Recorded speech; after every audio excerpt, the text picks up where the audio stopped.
बच्चों, आज मैं एक माँ पक्षी और उसके बच्चों की कहानी सुनाऊंगी। माँ की ममता। आम के पेड़ पर एक सुरीली नाम की चिड़िया रहती थी।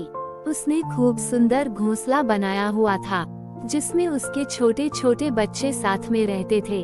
वो बच्चे अभी उड़ना नहीं जानते थे, इसीलिए सुरीली उन सभी को खाना लाकर खिलाती थी। एक दिन जब बरसात तेज हो रही थी, तभी सुरीली के बच्चों को जोर से भूख लगने लगी। बच्चे खूब जोर से रोने लगे, इतना जोर कि देखते देखते सभी बच्चे रो रहे थे। सुरीली से अपने बच्चों के रोना अच्छा नहीं लग रहा था।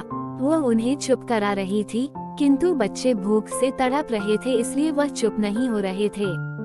सुरीली सोच में पड़ गई, इतनी तेज बारिश में खाना कहाँ से लाऊंगी? मगर खाना नहीं लाया तो बच्चों का भूख कैसे शांत होगा? काफी देर सोचने के बाद सुरीली ने एक लंबी उड़ान भरी और पंडित जी के घर पहुंच गई। पंडित जी ने प्रसाद में मिले चावल, दाल और फलों को आंगन में रखा हुआ था।